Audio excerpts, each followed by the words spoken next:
It's this. Fuck It's it. counting. Ah, see, there we are. All right. Picking it up. Welcome to episode 5, round 2. Last week we tried 5A. episode 5A and 5B. So we tried to record last week and we talked to ourselves for an hour and 15 minutes. So we're just going to give you guys a quick little 45-minute to an hour snippet of our time. And then an extra 30-minute snippet after hashtag GBOF. GBOF. All right, so let's just get right into it. We're going to say nothing about Raw, nothing about Smackdown. They Really. were good. Yeah, it was it. It was a good week of wrestling. Yeah. I want more good weeks of wrestling. So let's jump into Austin Aries getting released from WWE. What do you think about that? Do you think he asked for his release? Do you think he was just released? I'm not going to say whether he asked for it or not, but I will say I think he welcomed it. Think so? Yeah, definitely. He didn't go into WWE thinking, I'm going to get stuck in the Cruiserweight division, losing to fucking Neville. Yeah, that's true. I don't know. I'm just so bummed about it. Yeah. He was a genuine, good He was. gem pickup. There was so many, dream rivalries I wanted to see there that we'll never get. Absolutely. I mean, he might come back later. You think the door will always still be open for him down the line? Yeah, I think so. I think he's probably going to go out and once this Cruiserweight thing blows over, he'll be like, okay, I want my AJ Styles thing, because he probably feels like he deserves that kind of recognition. You think this is like a spite thing? No, I don't think it's a spite thing. I hate speculating like that because I feel like such a dick. Like, oh, he hated it. No, I know nothing about the guy. I'm not saying he hated anything, but I can only imagine, if I were Austin Aries, I'd say I'm just as good as AJ Styles. Absolutely. And I probably wouldn't be too happy to get stuck in the Cruiserweight division. Yeah. I don't know. I'm upset. I'm really upset about it. There was something wonky about it, I feel like, to be just out of nowhere. Yeah, not only that, but they're like, oh yeah, we're going to stick you in the announce table for a while, and that's going nowhere. Yeah. And then, now you're in the Cruiserweight division, but... And then take this amount of time off, and then he's taking this amount of time off. Yeah. It just never, he never really, sunk in as, a part of the roster. Maybe there was personal stuff that got in the way, and he couldn't, maybe the schedule doesn't fit for him. I think he'll be back eventually. You think he'll pop up in TNA? Or Global Force? I hope not. I know. I really hope. Japan stuff. I hope for his sake. I know that'd be cool to see him hop in New Japan. Everyone's in the Japan. Austin Aries is going to be in the Bullet Club in 2 weeks. Yeah, he is, and it's a big name for them. Yeah, no, it's cool. I like it. We get that Cody Rhodes, Austin Aries match coming down the line. Definitely. Maybe they're in the same side. I can see Austin Aries coming in and just jump into the Cody Rhodes side of the thing. Helps legitimize him a little bit. Be cool. Versus Kenny Omega. We're already creating some feuds a little early because we're going to be creating feuds again later tonight in 25 minutes. Later tonight. It's no sunlight out. This is a 4.5 hour podcast. We got a whole show for you. We have 3 weeks of wrestling we have to cover. Oh yeah, that's true. All right, so Austin Aries, he will be missed. Do you think any more releases come down the line? Or do you think this is just a one? Just a one out of the blue thing? Do you think they're starting? I saw an article that was is this it was from, might have been from, no, is this a sign to come for WWE signing indie darlings? They might release a bunch of them. I don't know. It's a weird article. They did it with KO. What do you mean? Cassius Ohno. Oh, yeah. Yeah, they got him. They let him go. He came back a few years ago. Let Austin Aries get fat. He'll come back. Fat Austin Aries returns to NXT in 2027. Yeah, he's coming back. He'll be fat. It'll be good. Fat vegan Austin Aries. He tweeted a picture of his He ate only the fattiest vegetables. All right. Well, we can jump on to whatever's next. Whatever's next. We're so demoralized from that thing. It's so bad. I know we worked so hard on the podcast. We had the holy grail of podcasts ready for the 25 people that listen to us. We talked about the whole thing about how good we thought it was. Yeah, I know, and there was a spontaneous plug out of nowhere for our new sponsor over at. I forgot it again. Over at WTP Sports. We are the official WWE podcast of WTP Sports. You can check them out on Instagram at WTP Sports. What does it stand for? We the people. Yeah. It's our own made-up sports site. Yeah, we made it up. We're going to be writing articles soon. We are. Just got to get done with that other walks of life. Oh, elevators. All right, let's talk about the United States title hands change. Oh, I thought we were talking about Kevin Nash's 30-second surgery. I don't know what else to talk about that. That sucks. Imagine What kind of surgery is it? It's probably something on his legs. I can only imagine, he's or got his bad back knees. or hips. I don't The know. whole situation. 32 surgeries. When I said we could talk about that, I was joking. Yeah, I know. I love that you wrote it down. Like it's something we have to seriously analyze. Yeah, we do. Wrestling kills you. It really does. Oh, I want to say something. You said what was that? You said will we see more of Austin Aries? I think we will. You think he'll be flown around Yeah, definitely. the Indies? Yeah, like everywhere. Hopefully in New England. You think he'll come? You think he'll come? Yeah, absolutely. Cody Rhodes will. Or Ryback will and all of them. Oh yeah, we did get to see Cody Rhodes versus Kurt Angle at that high school gym. It was a cool match. It was actually an awful match. It was like 10 minutes long. Yeah, because we didn't get out of there till midnight. No, it's because they couldn't get the fucking cage up. I know. You don't remember that? Remember it almost fell on people? Like the whole crowd had to put They had to zip tie it. It was terrible. Ugh. All right, so AJ Styles live event U.S. title win. What are your thoughts? I don't know. I have like such a love-hate relationship with live event title changes. Why is that? I feel like they just do it for the sake of doing it sometimes. I don't know. I Like- think so too. I don't know. It's like I feel like Kevin Owens is gonna win the title back on SmackDown. I really do. I wouldn't be shocked if that's what happens. I don't know. It makes more sense on Kevin Owens than AJ Styles. Like As I like odd it. as seems. I like it because it's cool because it's like anything can happen Yeah. anywhere and it gets people to buy tickets to live events. Yeah. I'm bitter about it because one time I didn't go to a live event in Boston, The Rock returned. Next time I didn't go to that live event in Lowell, Samoa Joe won the title. When I went to the live event in Worcester, it was the fucking worst wrestling show I've ever been to in my life. John Cena versus Seth Rollins in a Worcester street fight. That's what they announced it as. Worcester? A Worcester street fight. John Cena's from Massachusetts. Do you think they would have told him to Like say? it's Worcester. Yeah. Worcester. They announced it as a Worcester street fight in the main event. It was such a bad show. Granted, So- if you read Worcester, you're gonna think it's Worcester. I know, but the guy from the main event is Massachusetts. Like, you think it's like, hey, is this Worcester? Is that how you say it? Or do you say Worcester? And he said, oh no, it's Worcester. I don't know. So I hate it because I'm never the one that gets to see it. It's okay. You gotta But- beat the spread. I don't know. It was cool to see him put the U.S. title on him. I don't think it's going to be very long. I don't know. I wrote it down, but I have like no thoughts on it. I'd like to win. I'd like to see someone new take the title from him that's not Kevin Owens. That's the only really You want someone not that's Kevin not Owens. Kevin Owens or Baron Corbin to take the To U.S. be- title for him. But I So, can't think of any heels on Shinsuke? SmackDown. Mike Bennett. Oh, you Um, want to heal? Yeah. I do. SmackDown's kind of shallow. We talk about this every fucking week. SmackDown's kind of shallow on that. I don't know. Even I think, Jinder Mahal to take it after he loses the title. Yeah. You know what sucks? I don't remember if something we talked about is something we talked about on the last podcast or the last one. This podcast already sucks. I mean, last week was so good, and you'll never get to hear it. Yeah. This is just us being salty about the one thing we did nice for you. I give you everything. I know. I get nothing and now in we return. have nothing. No. I think you think this is WWE trying to be like, oh yeah, live events matter. Yeah, it's just getting people to go to live events. I guarantee you live event sales are down too now that the brand split's there because you're only getting half of what you would have originally Yeah, done. that's very true. I guarantee you if you went and looked at it, live event ticket sales are definitely down, especially on the SmackDown So you side. think they'll matter more from now on? Because what we're saying, the general idea with WWE is like whatever happened in live events don't really count. Yeah. Generally, the rule is whatever the fuck happened doesn't matter. Period. Right? Yeah, but I don't They like how just scrap I don't things. like how they nitpick. You know what I mean? Like, also at that live event, there was a Bray Wyatt Braun Strowman like stare off, Mm-hmm.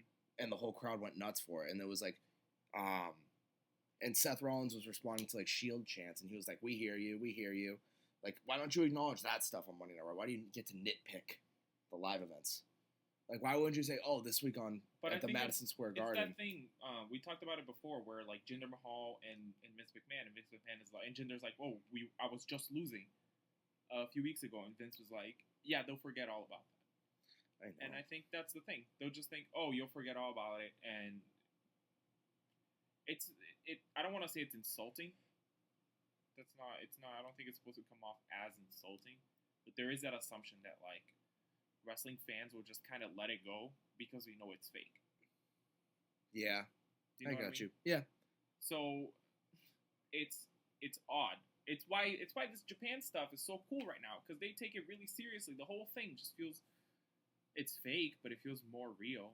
yeah, I got you. And it's like, It's just- if you want it's a real thing, watch a real sport. But that's not the point. That's not what we're trying to do. Yeah, it's presented well. It is. The presentation is very good. We even talked about that last week. Yeah, we had we like a did. good 30-minute discussion about like WWE like trying to legitimize itself. What were we talking No. about? The conversation was this. The conversation was look at the difference between the presentation that New Japan is putting up versus what WWE is doing, right? So they were talking. We talked about they don't put breaks in between during wrestling matches.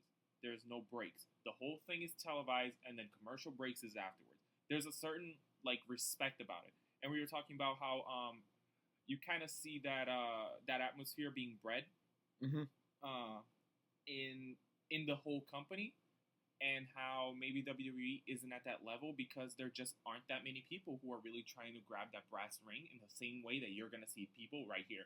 So the wrestlers themselves are probably not as passionate or willing to reach for whatever standard it is that fans look for.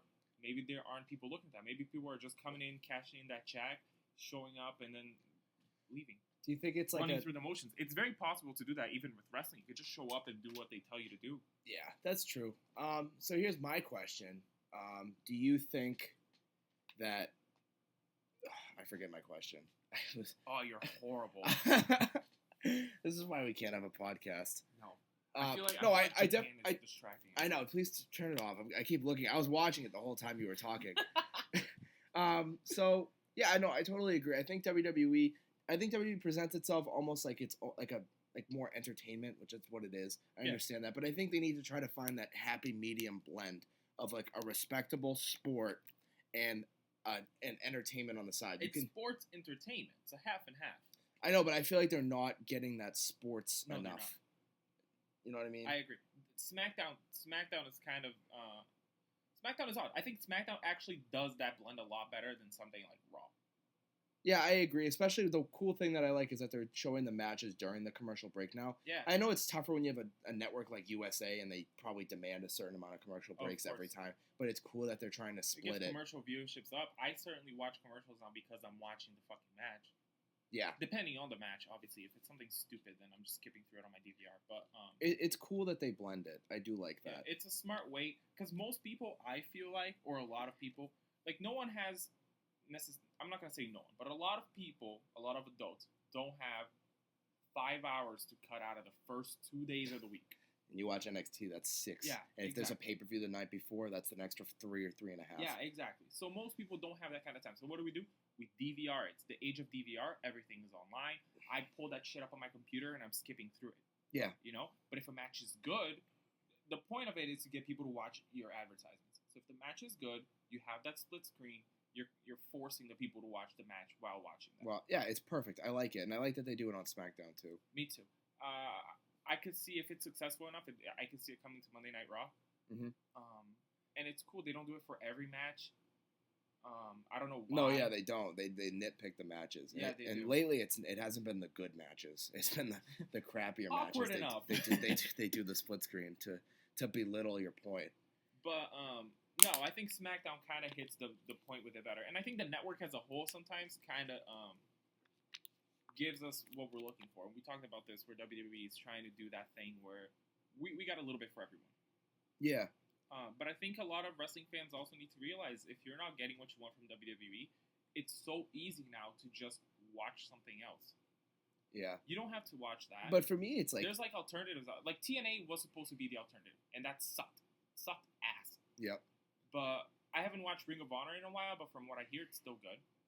New Japan, I just watched the G1 special, and that's good. We And took 12 hours out of our life to watch the yeah, G1 the special. fucking thing is so long, but it's good. It was really good. And it felt like it mattered. Like Yes. to add on to your point, it felt like it mattered. I watch an episode of Monday Night Raw, and I'm like, I feel like it doesn't matter. Like even the lowest point on the card, there's the tail of the tape There's a respectable amount of time. The commentators are talking about the moves and not joking about how ridiculous they are of people. Like, that's what bothers me. Like, these bottom card matches on Monday Night Raw should be important. If I'm WWE, I should be investing my money in the entire roster. Absolutely. Because there's only more money in it. Even if it's little guys on the bottom of the roster like Titus O'Neil probably can get so many endorsements from other companies. Why would you not let them do that? Even the guy on the bottom of your roster is with, like, the Boys and Girls Club of America. Like, the entire fucking city of Tampa Bay. He's basically the mayor. It's ridiculous. And he's a joke on television. He's supposed to be a joke, and it's entertaining. Being a joke, no, entertaining. It's entertaining, but I like the respect blend to it too. Like, Titus O'Neil has all these ridiculous ideas, but he still has. He's big. He's a big guy. He's strong. He fucks it up. Yep. I got you. No, I really do think that. Like, think of yourself. You're a wrestler. You dedicate your life to it. Kevin Nash is on his 30-second surgery. He was a safe wrestler. He's on his 30-second surgery. So you got guys out there doing much worse. Imagine where they're going to be. And then you finally get to where you want to be, which is WWE, and they're like, we're going to stick you in the bottom card. Your chances of getting out of that bottom card, look at Heath Slater. Curtis Axel. Yep. Look at Curtis Axel. Your chances of getting out of that bottom card are 0 to none. Literally. So unless you come in with some odd chip on your shoulder, someone like John Cena came in with that. Even look at Jinder Mahal. You could tell the guy had a fucking chip on his shoulder. Go back 5 years ago, he was fat as shit in 3MB. Comes back a year later, guy has like -3% body fat. Yeah. Looks like a god among men. Yeah. And just to say, Jinder Mahal didn't come out of nowhere. He was pushed very heavily when he first showed up. Mm-hmm. So it's weird. It's like if you come in hard, your chances of going back to that spot is great. If you come in at the bottom, you're probably staying there forever. Like Bo Dallas. Yeah. Was a champion for over 300? Was he a champion for like a long ass time in NXT? Yeah. He was a respectable character. He's got a good look to him now. Mm-hmm. Back then he didn't. I think he looked just odd and awkward. But he was like a respectable champion in NXT. He beat Big E, who beat Seth Rollins, mind you, and had the first ladder match in NXT. And comes in. He was a respectable champion. Yeah, he came in and he was a joke. Exactly. So, what do you get from that? My point that I'm trying to I understand, like, there's a comedy slot that needs to be on the show. Oh, yeah, absolutely. But there's, like, I don't know, there's a healthy balance, too. Yeah. Like, that's why I think Santino was good, because he had that comedy slot. Exactly. But when he turned it on, he turned it on. He was in the Elimination Chamber. You know what I mean? But he could do it. Exactly. Yeah. He was funny and he was annoying sometimes, but there were times where he could do it. Where I was entertained by him. Yes. So my point is, you're that guy at the bottom. Eventually, you're going to give up, and you're just going to start showing up for the paychecks like anyone else in that position would do. You can't say, oh, you didn't work hard enough. You made it to WWE. You worked very hard. Mm-hmm. Right? But once you get there, it's like your opportunities are over, buddy, because you came in at the wrong place or the wrong time or the wrong person likes you. What we see with Japan, what you see with Japan. Don't fucking touch my hand. I fucking hate people touching me, so I touched you, and I'm like, Don't touch me. What we saw over there was very different, right? We saw all these guys, and it was like, oh, this is a legitimate guy. This dude is like walking around. I forgot his name now, but he has a little fucking teddy bear that he walks around clapping his hands with. But even then, they're like, this is a dangerous guy. He's fucking weird, but he's a dangerous guy. There's a different element. There's an element of respect. There's an element of reality. It's like anyone can beat anyone, but it's not that weird free-for-all that TNA had, where everyone had been world champion at one point. Yeah. Like, like with WWE, I feel like there's like that. Oh, I keep having like really good thoughts, and I keep losing my train of thought. Write them down, bro. Give me a minute. So like, with WWE, I feel like the commentators, like, they don't play it up right to like. There needs to be that element of respect. Like, this guy is a WWE wrestler. You guys parade about how much the minor leagues are around and how hard it is to get to WWE. Heath Slater got here. As shitty as you might think he is, he got there. Yeah, exactly. Or like Kurt Hawkins. Not to belittle these guys. These guys have worked their ass off, but they're played out as jokes now. There needs to be that still element. Hey, this guy got to the WWE. This guy left for 5 years and still made his way back to the WWE. It's a slight against the company as a whole. That's why New Japan works, because no one says this guy is in New Japan because it's a joke. Yeah. No, they're like, if you're here, you're serious, you're a good competitor, it's real. And you're here to compete. Exactly. You may have that you're little bit of... bitch, you're a cunt, you're silly, you're dumb, but once you get into the ropes, whatever you're doing, it's working in a certain way that you're winning matches. Yeah, absolutely. And it's entertaining. And that's what I think WWE needs to capitalize on. I do too. And I think you said it too. With the commentary, oh man. I think the commentary is probably the biggest cancer in WWE right now. Absolutely. I feel like they don't treat it like a sport. You know what I mean? And I know their job is probably not to treat it like a sport, but like you go back and look at the commentary from New Japan. I feel like an idiot like just comparing it to New Japan. But I know, but that's what else do you have? We don't have anything. Yeah, exactly. What else do you have? Even though in reality we should be comparing New Japan to WWE because one's bigger than the other. Right now we're saying for sake this of one's argument, product is better than the other in this situation. There's a certain amount of like storytelling and wrestling. Like I feel like WWE's wrestling matches, I'm not hearing them talk about the wrestling. Like they had what's his fucking name shit in social media. Yeah, they had some shit about the guy from the Transformers movie. Yeah, and that was like 35 minutes of like him talking or whatever. No, about Transformers. About Transformers and about his movie coming up with Sheamus. And there was a big 6-man tag match going on. Like Finn Balor is teaming up with the Hardy Boys for the first time ever. Yeah. And then out of nowhere, this cunt comes in from Transformers talking about his movie and how he's going to be working with Sheamus. And he's like, these guys got to feel sore after. You know, take that point. He just threw you a good... Yeah. He threw you something good. He really did. And he's like, oh, Michael Cole's response was literally, oh, ask Sheamus later when you're filming with him. Yeah. Ask Sheamus when you're filming with him. 6 months from now when you're filming him, ask him. Yeah. Oh, no. It's not like we don't know. We don't fucking watch this every night or talk to these guys for probably the majority of our lives. Yeah. He threw you a bone. Literally, he did. There's a storytelling aspect to it that they're not... It doesn't have to be boring, right? It really doesn't have to be boring. No. But for the love of God, talk about the guy, talk about the match, talk about what's going on. You can have both things. And you see it. You can see them turn it around when someone like Roman Reigns comes in and they have Michael Cole, like, say it from his dick. He, like, comes out Roman Reigns' name. And he's like, the big dog. And he's, like, coming every time he says it. But it's annoying, but you see it. They turn it up. They know when to do it. It's like they're holding back on it for whatever reason. Maybe they think that that builds excitement to something else. Like, why don't they talk about... But it just makes it a bad product. Why don't they talk about, like, a pressure point? Have you ever heard Michael Cole talk about a pressure point? No. Have you ever heard Michael Cole talk about being, like, tired or something during a match that wasn't involving jet lag? Where's the jet lag? Where's the jet lag? That's one of the biggest things I love seeing. Like, oh, this is a move that targets this pressure point, and it can be very painful if applied the right way. Yeah. Like, make the move, sell me on the move. That's your job. Like, what the fuck is, like, I look at some of these submissions, and if I don't hear them talking about it, but saying, oh, this is painful, and it looks fucking retarded, how am I supposed to believe it? Not only that, but I was actually watching the Zack Sabre Jr. match with Ishii, and they were, I forget, I think it was Jim Ross, but I'm not sure, don't quote me on this. He was talking, he's like, Zack shouldn't focus on joint locks because that's what he was doing. He's like, he should focus more on choking this guy out because he has a high pain tolerance. And it's like, it's the character of this person. This guy's not going to tap out. He's only going to pass out. So you should focus on choking him out. And it's like, yeah, exactly. It even adds to their character that they're tough, that they can withstand pain, that they can go the distance in a match. But you're still legitimizing the match by, like, talking about, like, the science of the match. There's different styles of wrestling that play to different strengths at different times, depending what styles are going with each other. And those exist for a reason, and I think that the product as a whole is better if they're acknowledging it. Oh, you just got me mad about the commentary team now. I don't even want to watch the fucking pay-per-view. Yeah. It's like, that's what, you know, that's where I give Mauro Ranallo some credit. I don't like him, but I'll give him some credit there. Like, he sells me on the moves. Yeah. But he just fucking screams too much. Let's get off this. I'm going to scream at someone.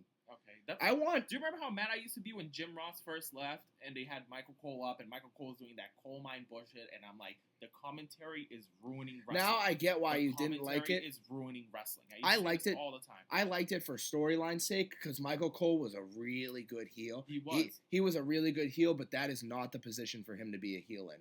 You know, he should talk about the match. Like, that's why I really liked what's his name? Josh Matthews thing in TNA. Yeah. Like, they still called the match, but they had their own separate segments, and they were smart about it. They didn't take away from the entire match. When Michael Cole was doing his heel thing, you couldn't get a fucking word about the match in him when it was like a Miz match. No, because he was just screaming at Jerry Lawler the entire time, or whoever the fuck else. He was just screaming over them from the freaking coal mine. It was so annoying. It was a good story, but now I get it because of how mad I am right now. Yeah. All right, real quick, I want to jump into something because I thought about this the other day. Jump right into it. So you Head look at first. you look at the SmackDown Live roster. Mm-hmm. You probably have about a good 8 or 9 people that we don't see every week, right? And I can name them right now: Yeah. Luke Harper, Eric Rowan, Ty Dillinger, Aiden English, Mm-hmm. American Alpha, even. Yeah. Who are the other? There's a few other ones that like don't see the light of day. The mid card on SmackDown. I get it. The good group. That group of guys. Yeah. Why would you not throw a hardcore title on SmackDown? Imagine that field right there with a hardcore title. Aiden English and Luke Harper bumping uglies for the hardcore title. I think it's cool. I've been wanting a hardcore title back. We have a fucking network where you can air anything anywhere. Yeah. Why would you not have the anytime, anywhere title? Literally, it's 24/7. It's anytime, anywhere. How much more could you push this? Exactly. And you could have it like an inter-brand thing, just like this dude's walking on the street and like the New Day sees him walking around and one of them takes the title. It doesn't matter. It's a free-for-all. I get you. It would be perfect because there's that little group on SmackDown that's a very small, talented group of people. Yeah. But they don't see the light of day on SmackDown because SmackDown doesn't have enough time. I would say, though, I think SmackDown doesn't make enough use of them elsewhere. SmackDown has, like, SmackDown should be handful of pushing. guys. They should be pushing main event. They should Yeah. be referring to other storylines on main event because that's where they have those guys wrestle. Oh, really? And yeah, SmackDown SmackDown has superstars or something, and Raw has main event, or maybe they don't do that anymore. But or maybe they'll alternate or one Raw match and one SmackDown match. Because I remember they did like Baron Corbin versus Rhino on SmackDown or on main event. It's like, oh, it's a cool match. Wow. And last week they did go back to Raw. They did the Club versus the Revival. That's pretty sick. Yeah, they did that on main event. Why would you not talk that up? Like it's like it doesn't exist. Versus the Revival, that's a big That's deal. a big deal, right? Yeah. That's a big match. That is. But I don't know. I was thinking about it. And I was looking at the SmackDown Live roster, and it was like a dark match. It was like Ty Dillinger, Luke Harper, and American Alpha versus Eric Rowan, Aiden English, and the Ascension. I saw Ty Dillinger on TV last week, and I was surprised. I know. Holy shit. I Like, forgot about He's him. a perfect guy to float around with like a hardcore title. Yeah. Same with Luke Harper. And he gets the crowd behind him. He's extremely talented. Eric Rowan. Like Yeah. even if you do like during the dark matches, film it and throw it on the network, hardcore title match, network exclusive. I like it. There's got to be. I want someone from WWE to come to me and tell me what reason why you wouldn't do that.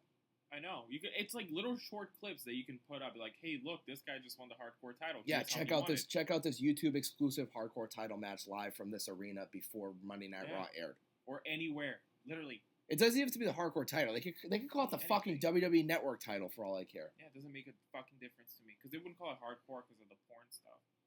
Yeah, they got rid of that word. Yeah, they did. The WWE Network Championship. I don't care. The network champ. It's like TV The championship. 24/7, the 24 title or something like that. I don't like that. The WWE 365 Championship. The 365 championship. How many seconds are in a year? What's a one block of these that's 2 seconds that we measure our time by? The talk of wood. The WWE 2 second, 1 second block championship. I was thinking about that the other day, and I thought, No, I like your idea. I think that's cool. that's such a good, unique mid card that I would just love to give them something. Like, Absolutely. the I just idea- think they're not used well enough as a whole, to be fully honest with you. I think the SmackDown roster is too underused. What is this? What is that? Someone sent this to us on the podcast page.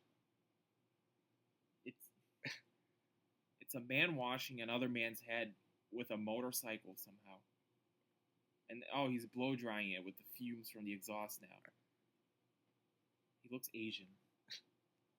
That's the play-by-play. All right, let's. That's commentary, people. We focus on the story. Stop sending us stuff, whoever you are. All right, you want to jump into the fan question? Let's do it. That's really funny. I think we have 3 or 4. I wouldn't send us questions either. We barely fucking post. All right. Fan questions. We hyped it up so much. Every time I see the hype up leading into it, I just remember. Thoughts on the Punjabi prison match? Jinder Mahal's been doing some cool stuff on the internet, like with like his workouts on like Snapchat stories and what he's eating, and he's like sweating in the gym now so I can bleed in the Punjabi prison. Like he's been hyping it up really well. Good for him. Yeah, he's been like posting his meal prep stuff, and he's like, this is the only way you can eat if you want to last in the Punjabi prison. Oh. Probably protein Man, powder. this is what I was telling you. Protein powder and oatmeal will get you through the Punjabi prison match. This is what I was telling you. Let Jinder Mahal. Oh yeah, talk about your Jinder Mahal thing on SmackDown. Yeah, because I'm not the biggest fan of Jinder Mahal, and it's not necessarily his fault. Is it because he's Indian? No, it's not. But it plays into that. When you told me about Jinder Mahal and what he originally wanted to do with the rivalry, I was like, it was so cool, right? Behind that. For you people, other people that aren't here right now. Exactly. Basically, originally when they were talking about a plan for Jinder Mahal, he pitched this idea of, because remember he used to do the peace thing, like he's trying to bring peace to the WWE universe because I don't know, because he was Indian, I guess. Yeah, it doesn't matter what it is. I don't know. The point of it was this. He wanted to be a peaceful person. Yes. He was a sign of peace. He did not want the aggression necessarily. Yeah, that was cool. I liked it. But then I guess obviously everyone's gonna be racist. Yeah, I know. I just jumped to the race right away too. Yeah, it was like because he's Indian, he wants to be peaceful. Yeah. But then it was gonna be when he won the WWE Championship, it was gonna be out of like aggression and because he tried to be peaceful with everyone, but it wasn't working, so he switched to being aggressive. Exactly. So on SmackDown, he said, "I will beat tolerance into you," and like.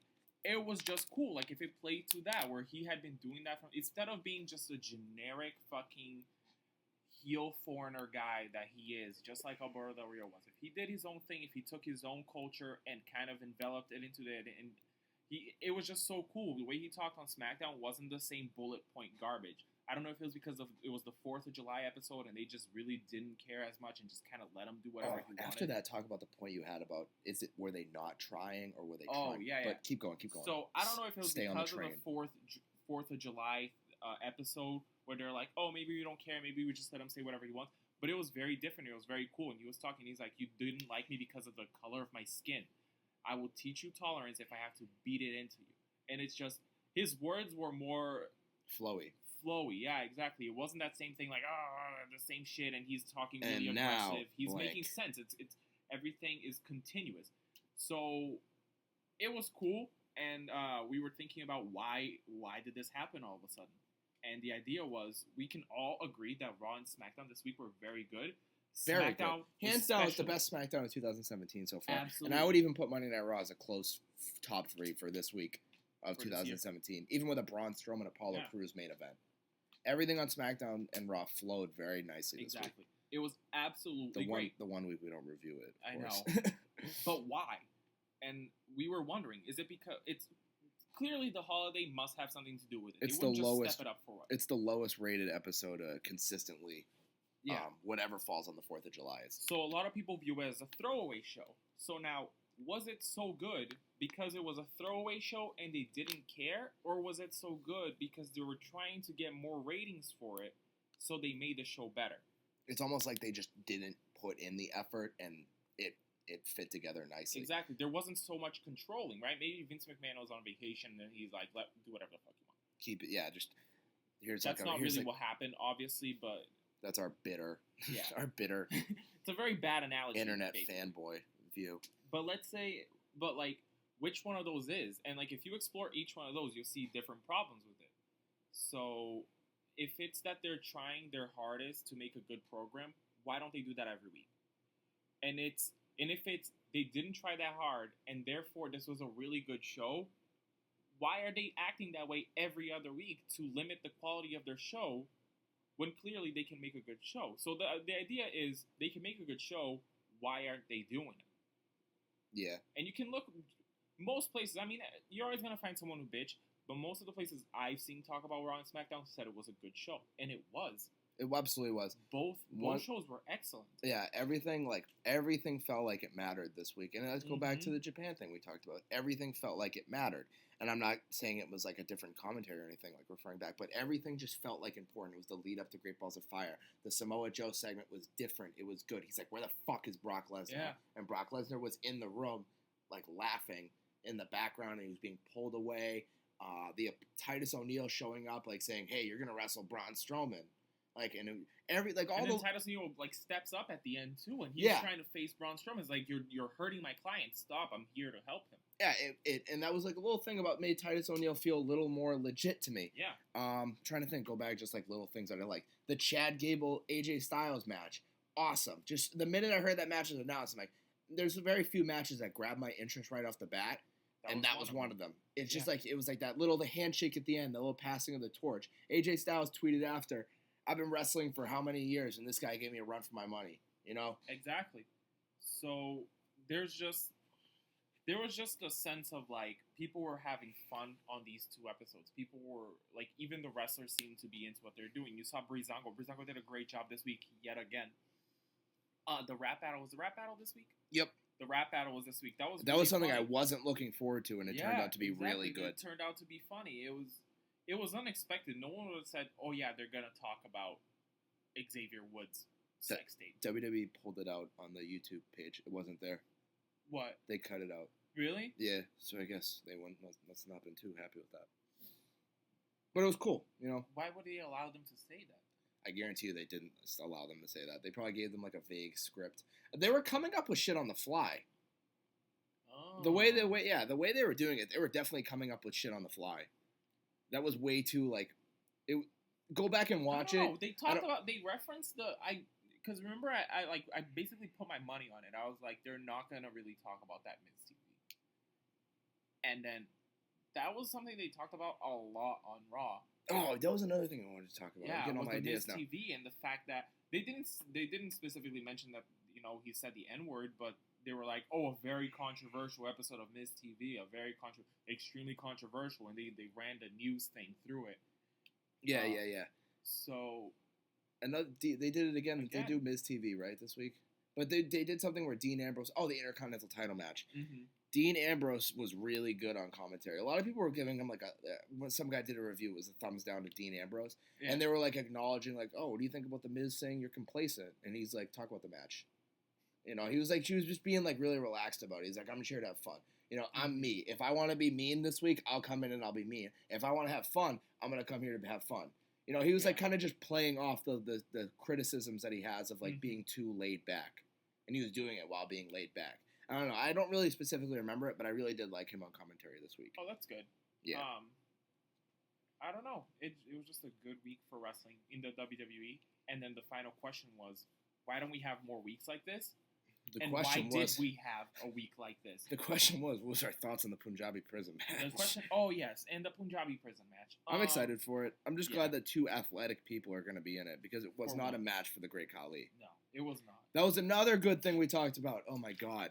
Guys, I wish you guys heard this podcast. Yeah, it was awesome. We really hit on a lot of good points. Everything we said here tonight was said more eloquently and really well thought out. Yeah, and Jinder Mahal was like, oh, the match after the great legend, the Great Khali. It was how cool. much respect he had. Oh, man. Yeah, that was another good point we talked about. That was awesome. So, yeah, we're excited for it.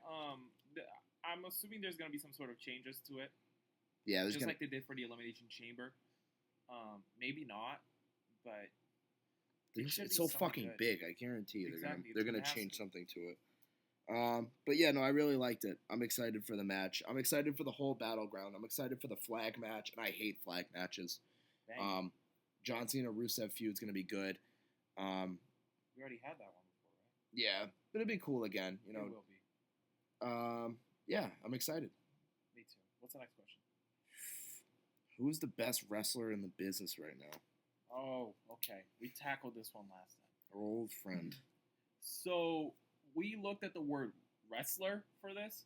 Yeah, because if you say who's the best in WWE right now, you could break that down to either who's more entertaining, who's a better wrestler. If you say who's the better professional wrestler right now, you're gonna have it's John Cena or Roman Reigns. But if you're saying who's the best wrestler, pure wrestler, you know who I would throw in the top 5? Sorry to interrupt you. After this week, Chad Gable is so good. His wrestling, it flows so well. He's so strong. He works his technical wrestling in very well. Yeah. He's so handsome. He's so handsome. You know what? That hits on my point that I was going to say. Zack Sabre Jr. is amazing.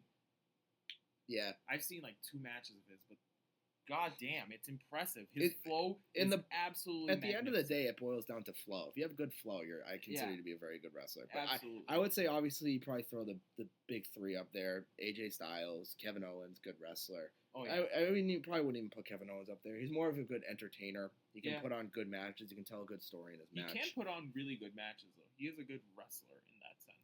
But would you compare him to like AJ Styles or like Seth Rollins? Like mastering the actual definitely Seth Rollins. I don't know about AJ Styles. Because I think Seth Rollins is about in that same category as Kevin Owens is. Just more towards the wrestling and less so towards the entertainment part. Yeah. But I think Kevin Owens is really good. He can have really good matches, and that's the storytelling portion of it. Shawn Michaels is a really good entertainer too. But if you're speaking in raw talent of wrestling, then yeah, AJ Styles is definitely up there. I guarantee. I'm sorry. Go ahead. I keep harping about it. You give Chad Gable like 3 more years. I guarantee you, after these past few weeks, American Alpha might break up eventually, and he'll get a really good solo run with some awesome matches. He's just I think so, he's too. so good. Mm-hmm.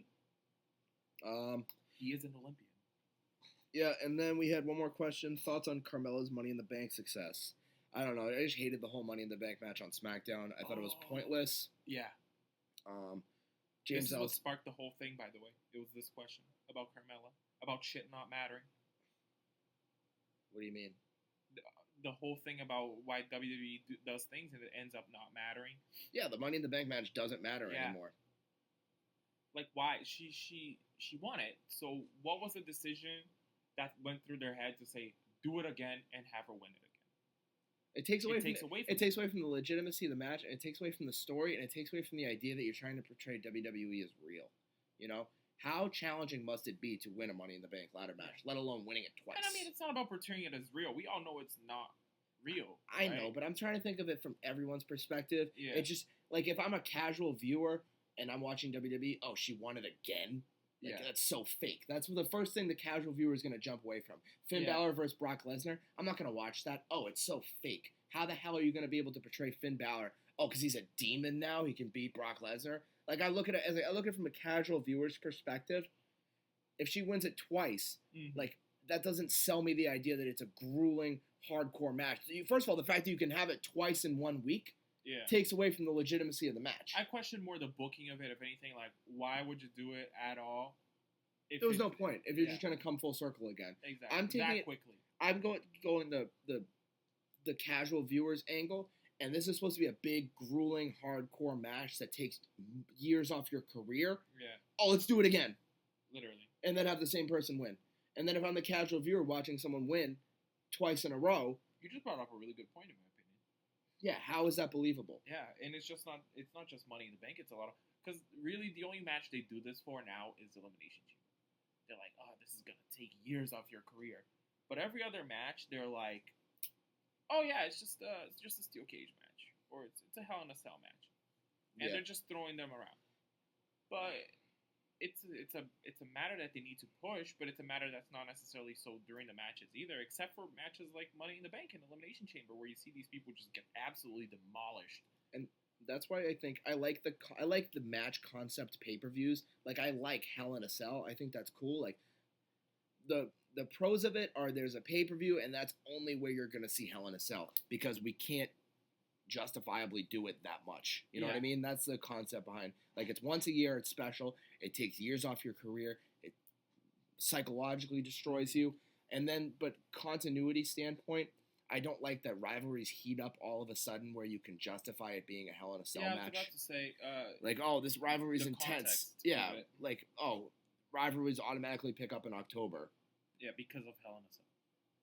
It makes more sense for Elimination Chamber, in my opinion, because Elimination Chamber is like, it's not about the rivalries. No, it's about the title, reward. basically. Yeah, it's about the reward. It's about the title. It's like a Royal Rumble, but it's like, hey, listen, you fucked up at the Royal Rumble. This is your last stop before WrestleMania. You better put your ass on the line. You better put your body on the line, your career on the line, if you want to make it there. Yeah, and that was the story that was always told, and I think they don't do that as much now. And that's a cool thing that you just said that. Like, hey, you fucked up in the Royal Rumble. I really like that. Like, hey, you were one of the guys who was supposed to win the Royal Rumble, all 6 of you. And now here's your last chance, and you're going to have to go through hell because you fucked up in the Royal Rumble. Yeah. You missed the easy chance, or the quote-unquote easy chance.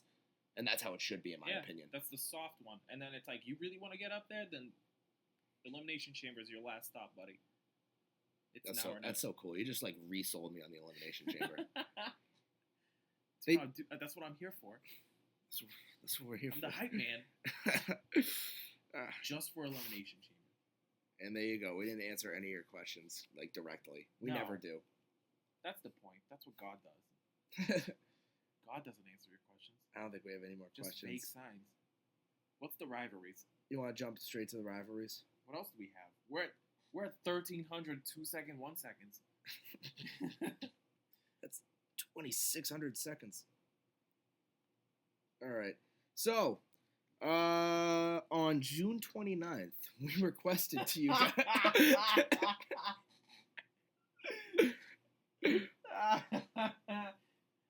So we made an idea. This is Our idea. this was my idea. No, we had an idea where we wanted you guys to pick 2 random superstars, and we're gonna create a rivalry with these superstars on the fly right now, and we're gonna. Really sucked out the magic on that one. And we're gonna talk about how the rivalry would start, what would happen, and how it would finish out. And we're gonna give you guys a shout out, and that's the only fucking reason why I think we got so much love on it. But let's try to avoid like, oh, we talked about this in the last episode. Let's try to keep it real, keep it in the now. All right, so we'll start with CM Punk versus Stone Cold Steve Austin. All right, so CM Punk versus Stone Cold Steve Austin, the rivalry. Ideally, you're gonna have CM Punk returning for some odd reason or another. Stone Cold Steve Austin's gonna be in the managerial position for sure, and I think that's where we're gonna see a rivalry develop between the two of them. I think if anything, we can see CM Punk returning. Kind of questioning Stone Cold Steve Austin's authority, and Steve Austin's like, Yeah, that's not gonna fly with me. It may have flied with everyone else. yeah, that, or we can have like a heel thing going on either between. We would need. I'm trying to see, because realistically, Stone Cold's probably the face of this rivalry, not necessarily the heel. But I guess it justifies it regardless. So you'd have CM Punk return, right? And you have him do like a Chris Jericho, Stephanie McMahon thing with Stephanie McMahon, where he has a really like heated rivalry with Stephanie McMahon, and Stephanie McMahon needs to find a replacement for Kurt Angle, obviously for whatever other reason. Then specifically because of CM Punk, she's like, I need someone to keep CM Punk in control. I need like a sheriff, and when he was the commissioner, he was the sheriff. I need a sheriff. Yeah. Well, she wouldn't necessarily say it, but she needs a hard ass. She needs someone who's gonna come in and kick ass. Yeah, because Kurt Angle was going too soft. Yeah, whatever the fuck is going on with Kurt Angle would probably have played out by then. This is that transition period where Stephanie McMahon is looking for a GM and CM Punk is like disrespecting her, and and she's like, I need someone that can keep CM Punk in line. Exactly. And who does she bring in? She brings in Stone Cold Steve Austin, and that's where we get that rivalry butting through. CM Punk's not obeying the rules. CM Punk's not giving a shit about that. He's doing whatever the fuck he wants because he has that chip on his shoulder. He's the best in the world, and then that'll build up to something. Definitely WrestleMania. Cool. All right. Thank you. At cmpunk.posts. Yeah, and it might be one of those matches where like loser leaves town. I got you. And then so CM Punk jumps over to SmackDown or Stone Cold only came back for a little bit. You do like loser leaves WWE, and then or loser leaves Raw. Doesn't have to be WWE as a whole, but because then I'm assuming after that rivalry, Stone Cold's gone. Yeah, so it kind of ups the ante for the WrestleMania match, but at the same time. Well, no, actually, that's kind of a match where you could do loser leaves WWE and you don't really know who's going to win. No, you don't. That's why I don't like loser leaves WWE matches, because usually you know who's going to win. But that would be one that works. Because of the internet. But yeah, I'd dicks. I'd like to see it end in like, another idea I had and I lost it. I'd like to see it end. Pen and paper, bro. I know. I got to start writing down my ideas as I do this. Fuck it. Yeah, their match at WrestleMania, I'd obviously probably have CM Punk go over. Yeah, absolutely. It could even lead to, like, Steve Austin is, like, general manager, and he's like, CM Punk's like, yeah, if I lose, I want your job. Ooh. Yeah, and then you kind of have, like, a CM Punk as general manager, but also wrestling. Okay. That'd be cool. That would be cool. A little power trip. Yeah, and then Stephanie McMahon's like, I got to get him out of this position. Bring in Stone Cold. Re-bring in Stone Cold? Do it again. Twice in a lifetime. Yeah, so no, it'd be a cool rivalry. I liked what you did there. Okay, this was the one. Shawn Michaels versus AJ Styles. This was the one. This was the one that led to like a 10-minute conversation. So this is how I would do this. SummerSlam, you have this rivalry keep going. AJ Styles defending the title now, obviously, against Kevin Owens at SummerSlam. Yeah. Some sort of stipulation match. It gets so heated that you have Shawn Michaels step in as a special guest referee, or like the Kevin Owens show with special guest Shawn Michaels in San Antonio or something. Yeah. And it heats up, and then you kind of squeeze Shawn Michaels in there somehow. You can write him in with one sentence. Yeah, as a special guest referee for their match at SummerSlam. It also legitimizes that title match, in my opinion. You could argue that Kevin Owens and AJ Styles are the two best in the world right now, and that match should be refereed by the best ever. Cool. Yeah, there you go. One sentence, you threw it in perfectly. And then in that match, you kind of teased that Kevin Owens Shawn Michaels tension that was building up for him to be the special guest referee. And then end of the match, Kevin Owens is about to pop a powerbomb, like looking Shawn Michaels in the eye or something, reversed into like a flying elbow. Kevin Owens dodges it, hits Shawn Michaels in the head. Yeah. Kevin Owens hits the pop-up powerbomb, slow count. Kevin Owens wins the title. You know what I mean? Okay. And then Shawn Michaels is mad at No. Styles. AJ Styles is mad At Shawn Michaels? Even though he hit Shawn Michaels? Yes, it's a moment of rage. It's a moment of rage. Where I was seeing maybe like some heat develops between Kevin Owens and Shawn Michaels, and like say Kevin like shoves Shawn Michaels, and Shawn Michaels goes for that super kick, and he ducks it and he hits AJ Styles instead. Okay, yep. And then how does that? And then Shawn Michaels has to count a pin, so he counts the pin, and Kevin Owens wins. Okay, and then AJ Styles is pissed. AJ Styles, yeah. Fuck. Yep. Okay. So then that's the end of it, though. I want that. Oh no! And then you get a that's the beginning of it, and then AJ Styles is pissed after the match. Little fight. AJ Styles kicks him in the gut, picks him up. Styles clash on him. That's it. You don't see it. You end it, and then you kind of have a heel AJ Styles now, kind of like heel-ish, kind of like what he was a few weeks ago. You know, he's like, I'm the guy that took out Shawn Michaels. I want my rematch for the U.S. title. And then pissed. Yeah, he's pissed. He's bitter about it. You just sold me on it by saying it's for the U.S. title. What? You just sold me on it because I thought you were talking about the WWE Championship, but for a lesser title, rivalry of this caliber. Yeah. He's bitter.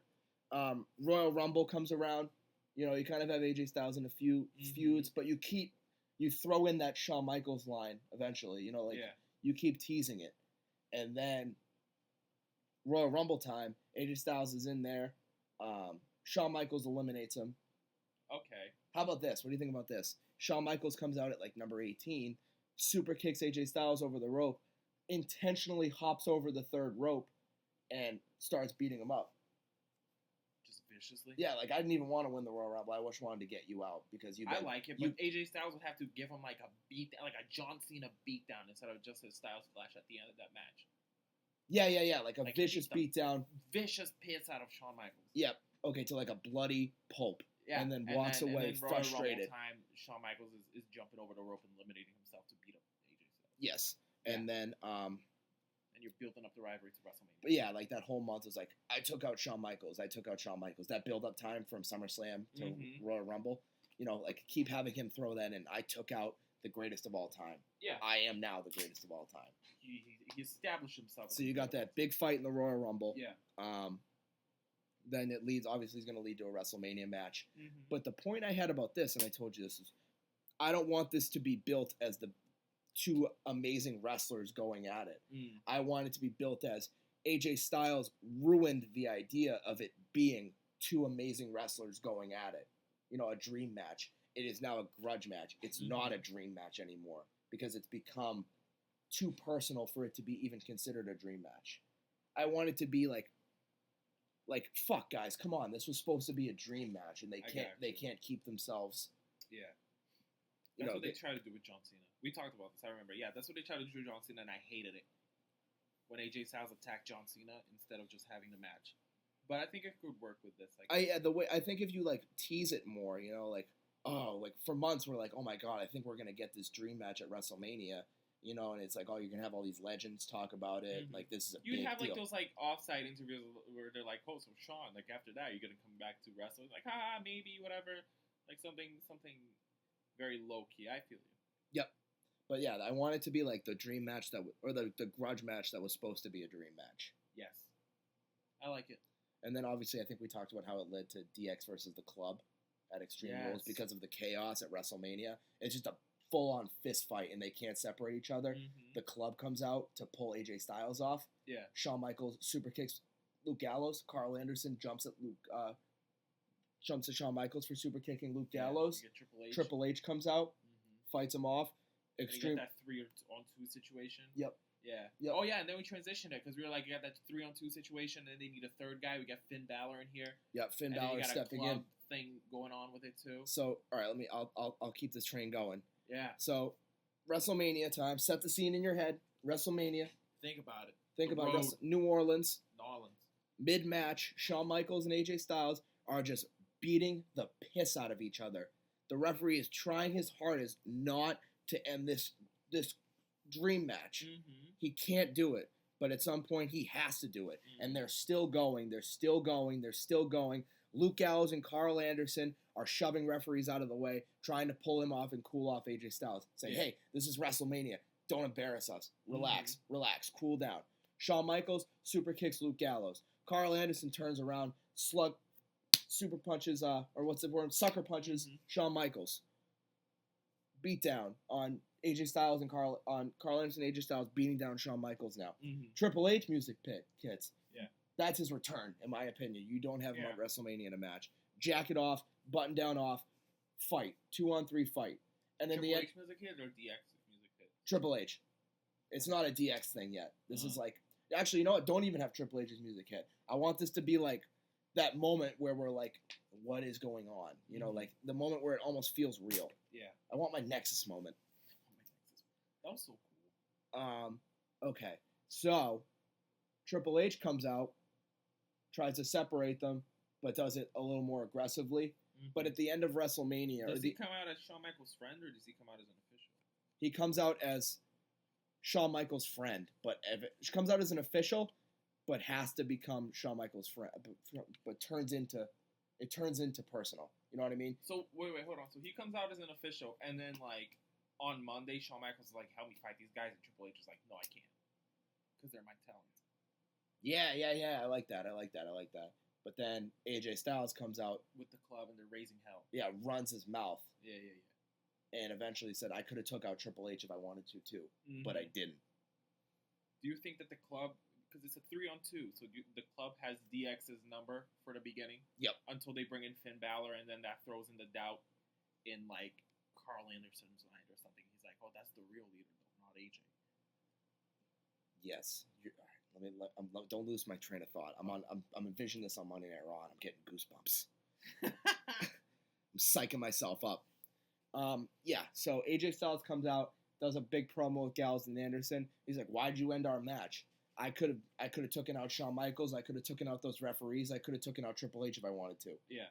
And then Triple H comes out and says, I did that because I didn't want to risk it. That doesn't help our sponsors. Mm-hmm. You know, that's bad for the sponsors. AJ Styles keeps pushing his buttons, you know, shoving them like I could beat you down too, and that's not good for the sponsors. Something like that. Something very like CM Punk-esque. Yeah. You know, like fucking with him. And eventually Gallows and Anderson step up, piss off Triple H. You got that 3-on-1 beatdown. Shawn Michaels comes out, 2-on-3 beatdown. Finn Balor comes out and says, you guys need to cut the shit. This is not what we're about. You know, you're making me look bad. Yeah. Gallows and Anderson, AJ Styles look at each other, shrug their shoulders, beat the fuck out of Finn Balor. You know, if that's not what you want to be about, you're not going to win championships being a friendly guy. Mm-hmm. You know? Even then you can bring up the point that he's like, Triple H, you've been riding Triple H's coattail since you got here. You completely forgot about us. Okay. You've been Triple H's guy. You completely forgot about us. I had something different because I had it transitioning to because I want to see an AJ Styles Finn Balor match down the line. So I had it go. We'd keep the DX versus Club thing going for a little while, but the Club, 3-on-2. So obviously they got the advantage. They're winning and stuff like that. Mm-hmm. And then eventually, a couple pay-per-views down. Alright. See, I was like, I just couldn't envision my head WWE doing a 2-on-3 handicap match at like Extreme Rules. You Oh, know? that's exactly what I pictured. Oh, Like really? 2-on-3 Extreme Rules DX versus the Club. Okay. Make it an Extreme Rules match. And then and then that happens, and then the Club wins that, and they're kind of running roughshod, and then they challenge them for another match. It's a 6-man tag team match. Like, oh, we have a surprise, and we have a mystery tag team partner or whatever. And then that will lead into them bringing in Finn Balor, and it'll put the doubt in like Carl Anderson's mind or Luke Gallows' mind about like, oh, this is actually the guy. Or like, and then you have Finn Balor come in and say that exact same thing, and then it resonates with one of them, but not both of them. And they're like, oh, you know what? Maybe Finn Balor is right. And then they end up losing the match. Yeah, okay, and then you kind of get the tension between Gallows and Anderson. Yes. And you do the, where like Carl Anderson's like, well, why aren't we listening to Finn Balor? This is the guy that built the Bullet Club. Maybe that's what we should be about, you know? Yeah, kind of going exactly. back on his word a little bit. And Gallows is like, no, we got to listen to AJ Styles. Get some tension there. Mm-hmm. You know, and then you get DX out of the equation. Yep, and then you get that turning point moment where Carl Anderson just sides with Finn Balor, saves him, beats up AJ Styles. You get that Bullet Club versus Club, kind of thing. You know, maybe cash a check. Bullet Club versus the Club. You got a Bullet Club going on, rivalry going on outside of WWE. Might as well have one going inside of it too. Yeah, if WWE can cash one check to just get that Bullet Club word in, I think it would be the idea of the Club versus the Bullet Club would be cool because Finn Balor's like, this isn't what the Bullet Club was about. AJ Styles like, this is what the Club's about. Yeah, I fucks with it. Yeah, and then eventually you get your Finn Balor, AJ Styles rivalry, and then a little lower in the card, you get your Carl Anderson, Luke Gallows rivalry. Yes. And then you stack your SummerSlam So card. in short, our answer to AJ Styles versus Shawn Michaels is Finn Balor versus Shawn Michaels. And Luke Gallows versus Carl Anderson. You're welcome. So you're welcome. The Wrestling Brony. Wrestling League, and someone also did AJ Styles versus Finn Balor. The Heelage. Thank you. Thank you. We completely skipped one when we did it another time, by the way. Did we? Yeah. All right, cool. Let's jump to Sami Zayn and Hideo Itami. It's a tough one to follow, but oh goddamn. But, no, that was really hard. We came up with something really good about it. Yeah, we had. Remember. I remember we had that. It was SmackDown. Sami Zayn brought on Hideo Itami, who was, he's frustrated where he is in the card right now. Yeah. And I think you kind of play that up. He's a guy that really hasn't found his footing. Maybe he can find it on SmackDown because this guy's legit. Yeah. Sami Zayn brings him on as mystery tag partner. They lose. Sami Zayn gets hit with the go to sleep because Hideo Itami's pissed. He's like, I'm here. Sami Zayn's a goofy ass, and Hideo Itami's a serious guy. I remember. Yeah, and he's like, I'm here to win matches, and I need to start. I need to start doing things my way, and I can't do it the way Sami Zayn wants me to do it. I can't be some goofy. Yeah. And you get that feud between Sami Zayn and Hideo Itami. It's a mid-card rivalry. Yeah. It screams mid-card rivalry. It's nothing crazy. It's Hideo Itami. It's Hideo Itami's like legitimizing, like, whenever you bring someone in for an NXT that's new, you're gonna put them up against Sami Zayn or Dolph Ziggler. Yeah, the legitimizers. Yeah, they are. They're the safe guys to work with. They'll make you look good. Throw in Hideo Itami in there. Yeah, and it would push him as a good heel on SmackDown. Yes, and I think he'd work better as a heel if they didn't do what they did with Alberto Del Rio and Jinder Mahal. Yeah, the race thing. It's SmackDown is such the anti-America show. If you're a bad guy, you do not like America right now. Kevin Owens, Jinder Mahal. Kevin Owens is different. Kevin Owens isn't doing that. He talks about how much better Canada is, but his rivalry is something completely different too. Yeah, he's doing it, but it's like another layer to his career. Yeah. He still has that acknowledgement about how much he hates Sami Zayn. He still has that acknowledgement about how he's the first Universal Champion. This America thing is just another layer, and that's what we talked about, the continuity. Yes, it is. I like. Kevin Owens has a lot of continuity in his career. Okay, thank you, Notorious Dar. I hope you enjoy us. Loyal fan, also. Rebirth era, swinging back to Kevin Owens. Kevin Owens and Mike Kanellis. How would you write that if SmackDown was this Tuesday? This Tuesday. Yeah, this Tuesday. How would you start off that feud? Kevin Owens. Oh, yes, I remember now. You're gonna have Kevin Owens somehow disrespect Maria. Mm-hmm. I think something similar happened in like Ring of Honor too. He doesn't. I think he like package power drove her. Yeah, he did. Let's say that he's not gonna do that. They're not gonna let him put his hands on her necessarily, but maybe she feels like she's more entitled to something than he is, and he's the face of America.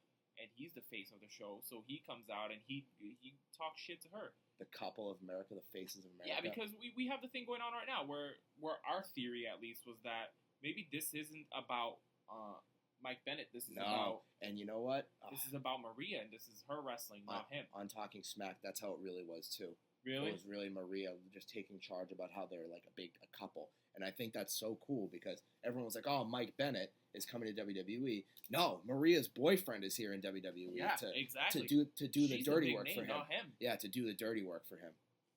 Oh, you think she does the dirty work for him, or he does? No, the dirty work for he her? does the dirty work for her. But it's almost like you have Maria kind of floating around the men's division. How you kind of get that intergender stuff they want to do. You know, Maria. It's not like Mike Bennett's fighting her diva battles or her women battles. Yeah. She's talking some serious shit about how she runs SmackDown and having Mike Bennett do the dirty work for her. Oh, okay, I see. It's like that intergender stuff we wanted. But yeah. And then I think Kevin Owens would probably be the best guy to kind of get Mike Bennett to come out and come out of that weird stage and fight for his girl. Yeah, and it'd be a cool feud. It would. Okay, another one from Rebirth era: Tyler Breeze and Kalisto. This was another one that just screamed mid-card feud. But we talked about how it was like the fashion police investigating people who wear masks. Yeah, they're trying to root out the ugly people on SmackDown, and if you wear a mask, you're ugly. So it's just Tyler Breeze trying to take his mask. It'd be cool if ends with Tyler Breeze losing. It would be cool because if Kalisto is on Raw, so they take out Sin Cara, and they go out for a warrant from Kurt Angle to get on to Monday Night Raw because they can't investigate Monday Night Raw because it's out of their jurisdiction. Yeah. So you're like, we got to get some papers. That'd be so funny. I can see them like corporate too, trying to get like... Yeah, we're trying to get signatures so we can go over to Monday Night Raw. And they're like, we need 12 signatures. We need a petition. Kurt Angle said we need 12 signatures and we can investigate out of our league. That'd be cool. Yeah. I'd like that.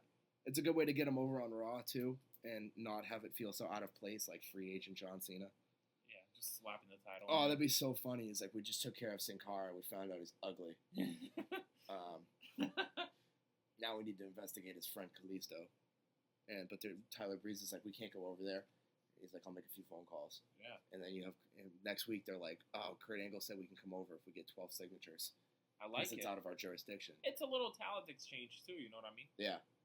It'd be cool. That's always good to have. Oh, I would love it. Oh, I liked it when SmackDown and ECW had a challenge exchange way back in the day. I thought it was a cool idea. It wasn't well done, but it was a cool idea. Yeah, same with the New Star Initiative. It was a cool idea, but it was very poorly done. Yeah. They had some stars come out of that, too. It was like Ricky Ortiz. Is that the towel guy? Yeah, the Rally Towels. Ricky Rally Towels. Did Sheamus come from that? Evan Bourne, Sheamus, Kofi Kingston. Yeah. A lot of guys. Jack Swagger, maybe? Yep, Jack Swagger was a new talent. Zack Ryder? Or no. No, Zack Ryder I've been there before. Vance Archer. There you go. Lance Hoyt. Next. This is from Wrestling Vendetta. The Miz and Seth Rollins. Oh, this one, you're gonna... Classic Miz stuff. It's what Miz is doing best right now, and it's calling people out on their shit. And he would just call out Seth Rollins on his shit for riding Triple H's coattails where he is right now. It's the perfect WWE 2K18 feud. Yes, it is. They're like working it into this Bray Wyatt feud right now, and it's not working at all. But you have Miz come out and say, why am I not on the cover of WWE 2K18? I had the best year out of everyone. All the people agreed. All the articles agreed. The Miz is shining now better than ever. Yeah. And he's like, why am I not on the cover? Why is Seth Rollins, who had arguably the worst year of his career in 2017... The cover. He's on the cover. And ever since he stopped riding Triple H's coattail, he's been nothing but barely floating above returning from an injury. You know what I mean? And he called him on his shit. He had a bad match at WrestleMania. I didn't think it was a good match. I didn't think it wasn't a memorable match. He faced Triple H. Oh, the Kingslayer match. Yeah. Yeah, it was all right. It wasn't anything spectacular. And he's like, I was making headlines at WrestleMania. Yeah. I was bringing in people like TMZ. The perfect rivalry for it. It's for the game. Yeah. It'd be cool. Mm-hmm. And then, like I told you, you have the shiny cover that goes over. It ends up with him winning the Intercontinental title because it's the match everyone wants the title on Seth. Everyone wants to see. Lose a rivalry about the game. Yeah, and then it ends up you get the shiny cover over the video game of Seth Rollins with the Intercontinental title. I think it'd be so cool. Yeah, lovely. Yeah, and it sold me on a match I really didn't want to see. Nobody does. I'm just This is the one we skipped. It was the heel kids, the Great Khali and Jinder Mahal. Oh man. Yeah, our own guy. Oh, it's because he got. It was because he got deleted. Oh yeah. We had the rest in peace heel kid thing going on. Oh, But damn. welcome back. Welcome back, buddy. How would you write the Great Khali versus Jinder Mahal? Say Jinder Mahal wins the Punjabi prison match. How do you have Khali that's come really back weird. on SmackDown? That's really weird because I want to look back at continuity, right? And when the Great Khali when Jinder Mahal first came in, Didn't he control him? he controlled the Great Khali because he like threatened to like beat his sister or something. But things have changed now. Oh no, it was a Jinder Mahal was like a big celebrity, and I thought he was just rich and like he was like arranged marriage to his sister or something. maybe yeah, but there was some reason why the Great Khali Had to follow what he said. yeah. So there's that. Because there's previous history for the two of them already. But I think that would probably get tossed out the door. Absolutely. And I think the easiest way for them to do this match is Khali versus Jinder Mahal would 100% be Jinder Mahal coming in and all of a sudden just starting saying, because right now he shows respect to Great Khali. Yep. He talks about it a lot. He shows respect to the Great Khali, Which is awesome. But then at one point or another, it goes to his head, and now he's the greatest Indian wrestler that's ever existed, and he's bigger than the Great Khali, and this and that. You really get like a Ranjit Singh Jinder Mahal rivalry because it's not. The Great Khali isn't. Yeah, he can't talk. Yeah, Ranjit Singh come back like first, saying like, hey. Oh, how about this? I'm sorry. I hate to completely throw you off, but I have a good idea. Go for it. What if you have Ranjit Singh come back and say like, oh, I represented the Great Khali. The Great Khali is, taking some time off, relaxing. Mm-hmm. Let me help you. And then Jinder Mahal is like, I don't need you. I have my guys. Mm-hmm. And maybe like they jump him. What do you say he just starts beating up Ranjit Singh whenever he sees him? Yeah. Because I'm trying to think of a good way to make WWE fans care about the Great Khali. Yeah, I think people, you can, as much as he's big in India, he wasn't big in WWE. I think that's why Ranjit Singh was good, because he was like, he kind of like gave him a little bit of personality. Yeah.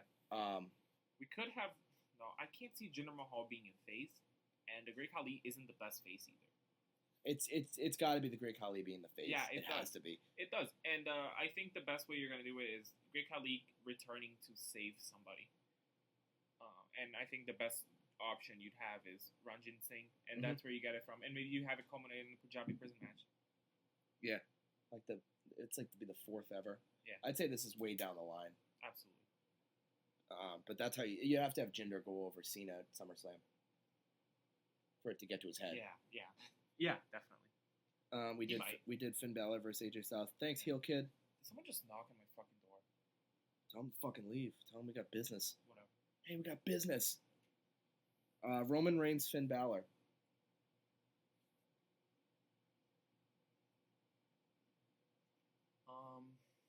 Was this just like the exchange win for win rivalry? Was it? Yeah, because Roman Reigns has one win on Finn Balor now, and AJ and Finn Balor has a win on you Roman can make Reigns. it Finn Balor's upset that he's still not getting his title opportunity. Oh yeah, because Roman Reigns says, I'm having a title match at SummerSlam. Yeah. Finn Balor comes out and says, why the hell do you have a title match at SummerSlam? Fuck, you have it. Yeah, I'm the only one who's really number one contender right now. Seriously. Yeah. Then you lead to their match at SummerSlam. You do Braun Strowman versus Lesnar at SummerSlam. Finn Balor versus Roman Reigns at SummerSlam. I think that'd be the best route to take. Continuity's sake, Braun Strowman wins tonight at Great Balls of Fire. Roman Reigns comes out and says, you know what, I lost. I'm still going for my Universal title match. Finn Balor comes out and says, how the hell can you lose and still get a Universal title match when I'm still owed waiting. one? I'm the first. When I'm still owed one. And he beat you. Yeah, and Roman Reigns is like, you weren't even on the card at Great Balls of Fire. Get that tension going. Get the one-on-one match. Winner faces Brock Lesnar at No Mercy in September. Braun Strowman won. He's like, I want more competition. Kurt Angle's like, fine, you get Brock Lesnar. Yeah, I like it. Yeah, it's the continuity's sake. I think that would be the best rivalry. Absolutely, it's the one that makes most sense. Randy, that was Daryl Localips. Jacob Pace 30 said Randy Orton, Uh-huh. Shinsuke Nakamura. Nakamura. What do we have this one? It was the punt versus the thing? Versus the Kinshasa? Yeah, the punt versus the Kinshasa. Yeah, It's- Randy Orton rivalries now are just distilled down to his moves. Yeah, it's really. I really don't see this rivalry coming out of nowhere. Besides, like a number one contenders match or Yeah. something. Yeah, this is a really bad one to get a feud going for because of how like one-dimensional Randy Orton is now. Yeah, but we're not rating that. We're trying to figure out how it would occur. So I think number one contenders match. Shinsuke Nakamura wins it, and Randy Orton is your heel in this. WWE doesn't really do faces versus faces anymore. I think you have like Randy Orton do that anti-new era thing. Yeah. Who did he main event at Backlash? Yeah. How about this? Randy Orton Nakamura beats Randy Orton number one contenders match. Randy Orton snaps, cuts a promo the next week saying, "When I was defending my title for the first time after WrestleMania against Jinder Mahal, Backlash was all about Shinsuke Nakamura. No one even gave me an ounce of thought." Oh, he's mad that he's not as big of a star as he. Yeah, he's like, all these new era stars have to give me the respect I deserve before. How does Shinsuke Nakamura tie into this? This would be more of like a AJ Styles. No, because Shinsuke Nakamura Backlash was revolved around Shinsuke Nakamura. It was his show. You know, literally the whole video was about him. His theme song was like the theme song for Backlash for the commercial. But Randy Orton was in the main event. Oh, he was a champion. Yeah, it was his first title defense coming out of WrestleMania. Okay, yeah, I like it. Yeah, he's like, Backlash is supposed to be my moment. I don't think you're gonna beat that for this rivalry. Yeah, that's the best. That's the best thing I honestly come up with. Yeah, I don't think you're gonna beat that. And this is the next one. Challenge you. This was like one I really liked from Shoe Tray was Dean Ambrose and John Cena. And this was the one we talked about, the complacentness. Oh yes. I like this feud. I want this feud. Yeah, me too. Because I think outside of the Miz, or maybe even more so than the Miz, the one person who can call people out on their shit more is John Cena. So I think you could definitely. This would be like we're gonna get that Roddy Piper, Dean Ambrose that everyone was expecting, right? So I would see John Cena coming out and talking shit about Dean Ambrose and saying all this stuff, and Dean Ambrose like, "No man, I'm just doing me or whatever." Yeah, he's trying to fire him up. Yeah, yeah, exactly. He's trying to get that fire lit up under his ass, and eventually, I think John Cena gets it, and not the way he expected, though. Yeah, you get like psycho ass like CZW Dean Ambrose. I'm sick of people telling me to not be me. Yeah, you guys want me to be more? I'll give you more, something like that. And it takes it out on Cena. Crazy, yeah. Yeah, cool. Definitely, it's a good feud. It really would be. 100%. I think they could whip out a good feud if they. And I think it's that feud to really push Dean Ambrose to the next level. I pray to God the guy turns heel after this Miz feud. I really do enjoy the Miz feud. Because it's been going on forever. It's been going on since SmackDown. Yeah, that's what I'm saying. It's been And on forever. I'm still somewhat entertained by it. They have a match tonight. Yeah, it's not bad. It's easy. It kind of writes itself. Yeah, it does. But I credit to the Miz talking about like the complacentness and stuff. Credit to the Miz. Period. He's been doing really well lately. And they've been able to like keep it going in different ways, like with the presence and the clock breaking, and then LeVar Ball and Curtis Axel. Like it's been taking all these like twists and turns. It's what I've been wanting for a while, which is a long rivalry. Yeah, and it's a good long rivalry, and it's been doing like all these different things, and it's been always connecting very well. Like the LeVar Ball skit even connected to the rivalry. Yeah, I like it. Yeah, it's good. I just want a Dean Ambrose heel turn because I'm just on SmackDown for a while. I was just genuinely not entertained by him. But I have to say I'm enjoying the feud now on Raw. Just kidding. Yeah, thanks. Thanks, Shoe Tray. Shoe Tray. Anything you wanna finish up on before we? I have nothing else to add before we start. Other than I look forward to Kevin Nash's 33rd surgery. Lucky number 33. What's it gonna be? ACL. Put down your numbers. Yeah. That's what we'll do. We'll do a bet, guys. We're getting stickers soon. Yeah, y'all want stickers? You want stickers? All right. They're like scratchies for your uncle. All right, let's finish it up and watch some Great Balls of Fire. Yeah, we'll be back soon. We'll do it. Yeah, we'll do a prediction. We'll do a review episode, quick half-hour snippet. Like that. Yeah. Thank you guys for listening, per usual, all 40 of you.